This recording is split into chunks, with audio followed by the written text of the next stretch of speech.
You ever just stop and think, what's my take on all this? Yeah, that's real.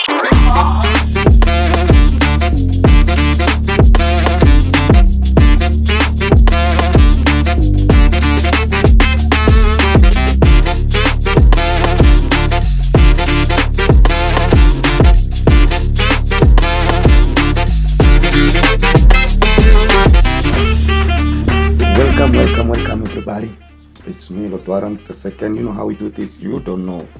I bet you don't know that because I'm back again with another thing, with some new stuff. I just decided to embark on a new podcast and welcome. This is called My Take. What a bad introduction.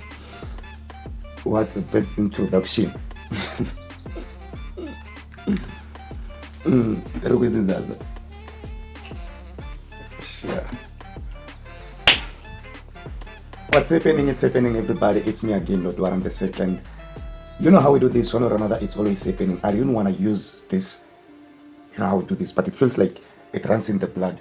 So, welcome to my first episode of My Take podcast. This is my solo podcast. I've decided to embark on a podcast where I'll be exploring through my mind and actually talking about the Lord and different stuffs, in which hopefully I know a lot of us will resonate, as our first episode is also called Village Chronicles.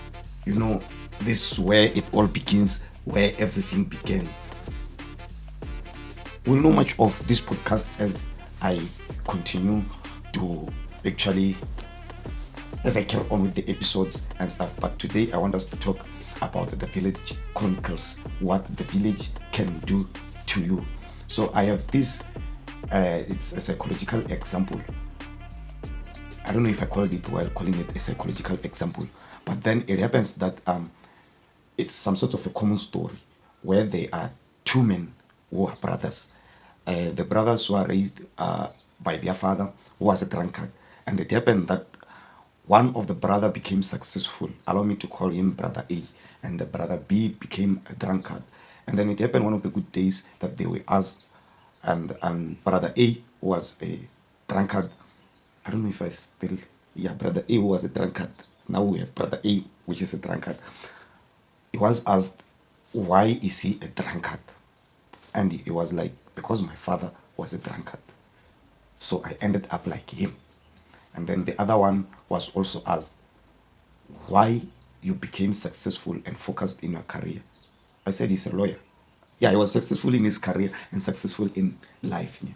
So when he was asked why he was successful and what motivated him, he also said that because his father was a drunkard, so he didn't want to end up like him. So in this example, we are seeing two people affected by a same experience, but resulting in different in different marine.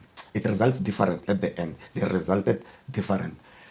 They became two different people, but motivated by a single reason. So what happens here is that the father, who was a drunkard, impacted both their lives, but the other one had control, but the other one didn't have control. The reason I'm talking about this example here is that I want to talk about what the village can do to you. There's a lot of things that adds or impacts our life as we grow up, including our environment. So I was fortunate enough to grow in villages. I have like a wide and broader understanding about the villages in a context where I understand the most basic need of survival in the villages. So this is how we're going to do it. We must first understand that out of what impacts us or gives us a reason as the brothers, there is also minor, or I would say sub factors, which add into the person that we become in the future. So our beliefs, our desires, our fears, and our knowledge, our experience, it all sums up into who we are. It builds a certain character, a certain it molds us. This is simple term. Thank you for that. I don't know what caused, but it molds us. So what happens here is that there are those who are privileged enough to be not affected, that, or I mean to be affected in such a way that they are devoured by the experience and the beliefs which they hold because of where they come from, which is the villages. And there are those who are fortunate enough to overcome, or I'll say to get over, to learn fast and adapt in these surroundings or the village context, as I've said. Let us look at how we are raised in the household. I am also one of those people who believes that a child is raised by a village. In my own language, they say, "Mana I wamgang." I'm be sure, okay.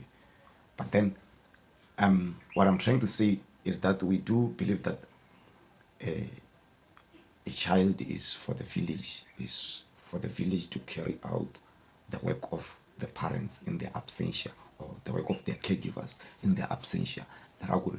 A child is not raised by a single person or by their parents only, it is also raised by the village. We will come to that. I want us to first look at the first fundamental things that builds us as people, the most basics, the primitives of our growth. It is our parents. That the most people that we interact with, it's our parents or our caregivers, the one that we grow up under their arm or under their care, under their arm. Forgive me for that. But what I'm trying to say is that there are people who are taking care of us in our lives. Those people, they are the first people who will impact or shape our perspectives in life based on their teachings, based on their treatment, based on their lives themselves. Because we look at how people they live, we learn. We look at how they treat us, we learn. We look at various aspects in like people. So our parents, they introduce us to the belief systems. They introduce us to behavioral traits. They say charity begins at home. So in depth of it, it's that we first learn morality from how we are groomed at home. And the belief systems, they even choose us the kind of institutions like educational institutions according to what they afford, of course. And then in executing this matter, we are going to look at the majority. The majority of us in the villages, we attend to public schools, the most nearest accessible school that we have, which is painful because most of the schools in the villages are at a disadvantage. They lack resources. They lack a lot. I don't want to talk about that. We'll talk about that in another podcast or another session. But now I want us to focus on what is being introduced to us through our parents and how we fall into a pattern. Everything changes where you come to realize that as much as you grow under the shadow of your parents' teachings, guidings, and stuff, there's a lot that has been lacking. There's a lot that has not been addressed. For instance, the village, in the villages, a lot of us has a story to tell about our parents. The most common story that we can tell is that they cannot apologize. It's very hard for parents in the villages to say, "I'm sorry." I don't know if it's changing. I was not privileged enough to grow up next to my parents. But it's something that I have experienced in other people, like my friends, and everywhere I go. Like a lot of people share common story that black parents can't apologize. They just offer you gifts. After doing you wrong or accusing you or whatever, if they are regretting, their only way to say sorry is to tell you that go and buy something for yourself or whatever that they do. They don't literally apologize, which is something which builds into our psychological whatever. It builds in our mind. It stays here and it builds something and it adds into who we become, how we learn For some of us, it causes pain. For some people, it's nothing. They adapt fast and stuff like that. So what is happening here is that those small things, being accused and failing to apologize, they fail to account. We also find it difficult to account as time goes by. We don't get the chance to account because there is a forced apology. The culture or the common knowledge is that we must respect elders. That's the bottom line. So in every matter, we must always apologize. So it turns out that we no longer apologize willingly or sincerely so, simply because we don't get a chance to learn it. We don't even know how it feels. We don't even know it. This is just a primary example of a lot of minor things which are happening, like which builds us psychologically and affect us psychologically as we grow up in the village. I've mentioned belief systems because it's a second thing which parents introduce you to after they have taught you behavior. They may seem like they go hand in hand or and stuff, but we first grasp the behavior before belief system. While as we grow up, they are there to groom us through their experience of their spiritual experience and their spiritual gene or their belief system. So they introduce us to religion. Religion is somewhere at least similar to educational system, because if my parents or in our household we are Christians, there are high chances that I become a Christian too. And if we are practicing the passing stuff, the ancestral part and stuff like that, there are high chances that I also become a sangoma and stuff or performing rituals. Like, I hope you are getting the picture.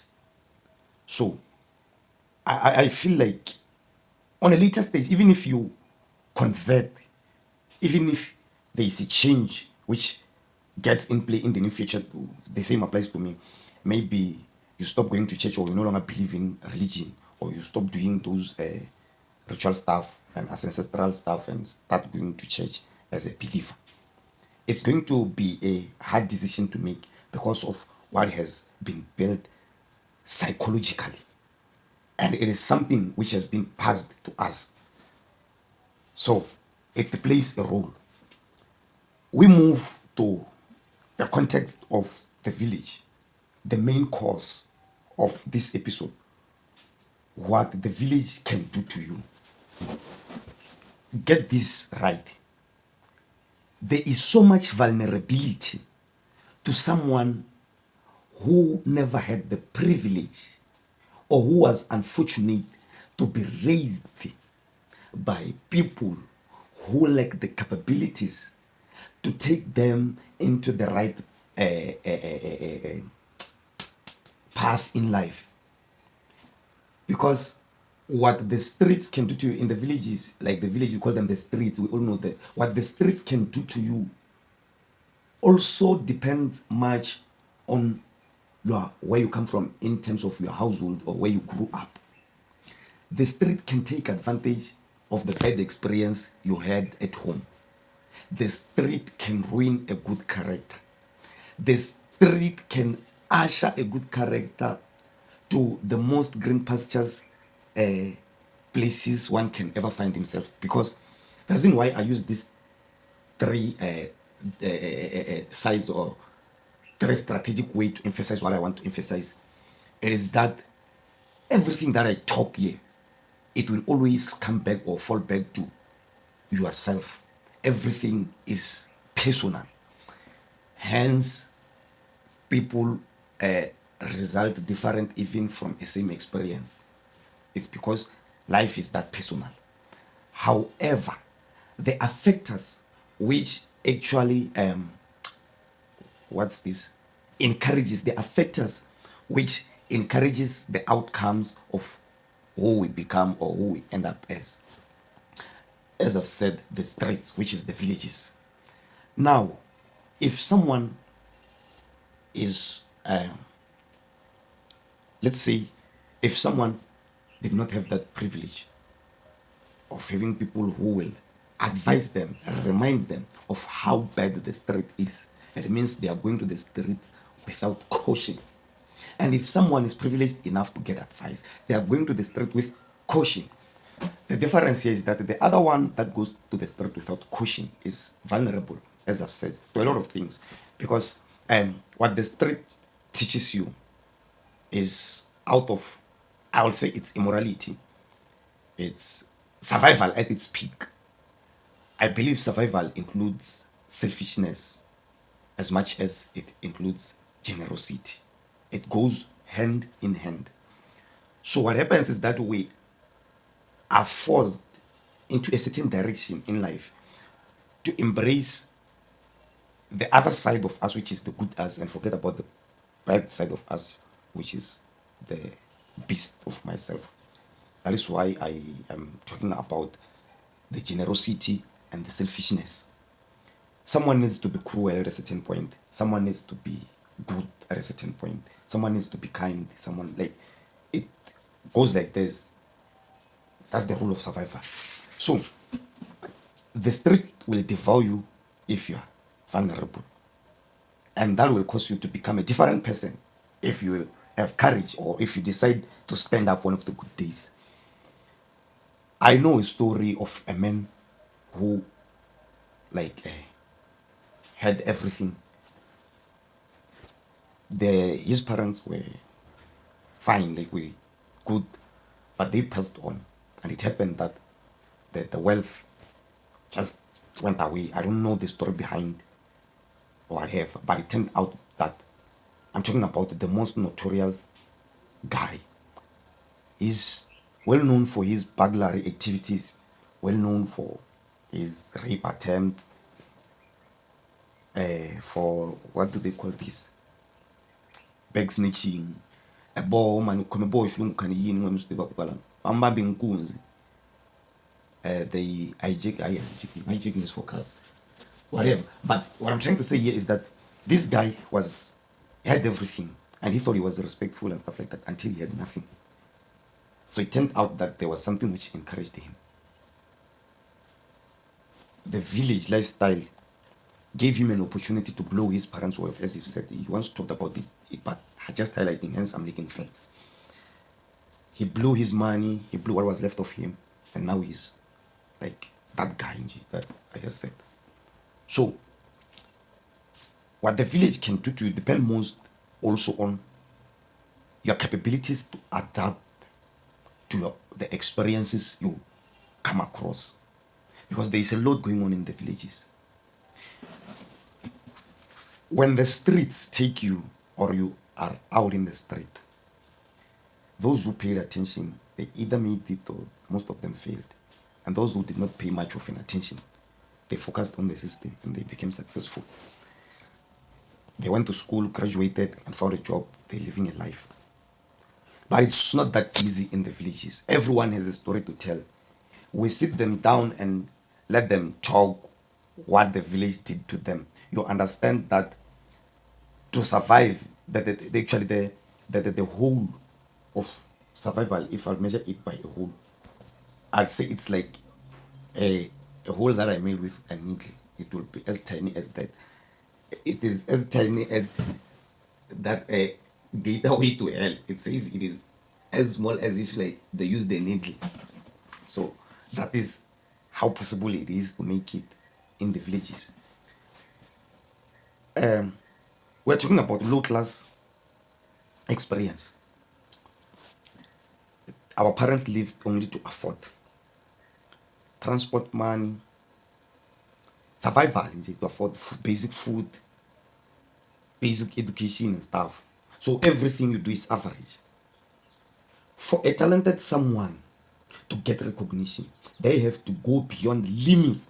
And when we're talking about limits in the villages, we're talking about the most unimaginable limits that you can ever come across. You understand? People end up selling their body, selling us fake sneakers, scamming us. Because what is happening here is that a village a village is just a developing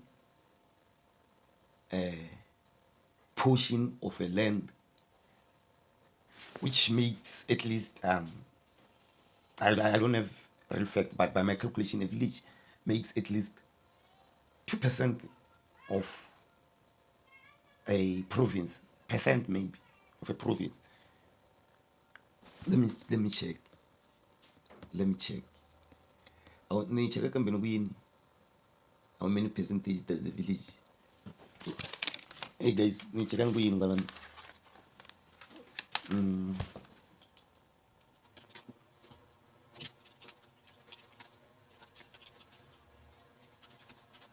How much? So it's this. Let's go. Let's look at that. One by understand. So it's a developing area or land in which Limpopo expanded by 0.9, driven mainly by two industries, finance and offshore Malaysia. I want this.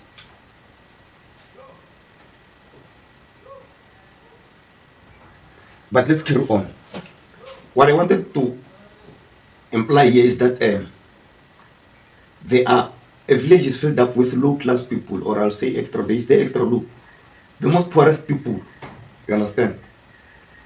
And again, with the pace of development in the overall continent, or again, maybe country, we are well aware of the development and what is happening around us outside the villages, which is the development of the cities, the development of the infrastructures again in the cities and stuff like that, in which some of them do have an impact into the pressure that we get ourselves into in the villages. So most of us, we find ourselves, we are in times where we find ourselves trying to pursue the lifestyle that we see on our phones and everywhere, internet to be specific. So this is something which also accelerates into the behavior, the attitude, and everything that happens in the village. Looking at the things that we've discussed earlier on about what builds our mindset as we live in the villages and what controls or contributes to who we become in terms of character as we live in the villages. As I've said, ambitions, fears, and stuff like that. So, what the village can do to you, it is that it can either build you or make you. Using the context of two brothers, we have two people. The other one is being made, and the other one is being broken. That is what the village can do to you. The other one is broken, the other one is being made. Why? Because of the mindset. Let us look at the concept of growth. I assume that the brother who was being made and stuff like that. Until leave on a But let me carry on. In a matter of the village making you, it is that you have been observant and tactical about or in your life. And in terms of being broken by the village, it is that you have been ignorant to the fact that all this which is happening around, in and out the village is an experience. It's an experience, and how your life turns out and how you turn out always depends on you. You might ask yourself on how this depends on you. I want to attend to a brother here before. Wow, I'm just about on the second episode of, we'll be talking of my take. That was my take, of course. I'll be talking on how we actually make ourselves out of these experiences that we come across in the villages, the fear that we come across. Because when we look at the crime rate and stuff like that, there's a lot that's just going on. And we'll also look at how it breaks us. A lot of us has grown under a pressure. How our parents instill those things that I've said. How they teach us our behavior or how they impact our behavior. How they introduce us to belief system and how they groom us.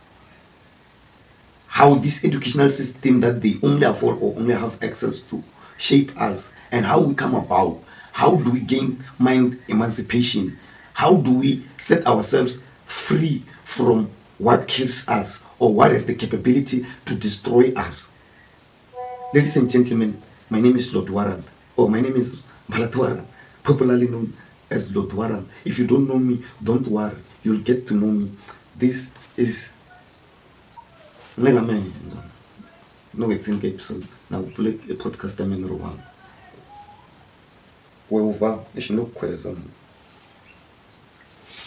So, if you don't know me, you will know me. Don't worry. We are still in this together. This is my take podcast, a talk show with me, of course, your host and your only guest, Alo Rodwaran. And this is the Village Chronicles episode 1.1. We are going to do episode 2.2.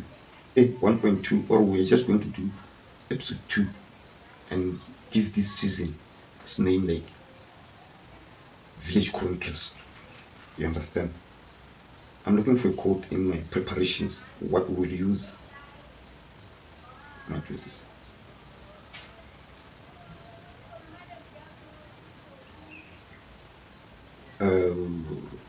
I've prepared something earlier on in terms of projecting this podcast, and I not the script because I wanted it to be as raw as my thoughts, so that we can have a grasp on how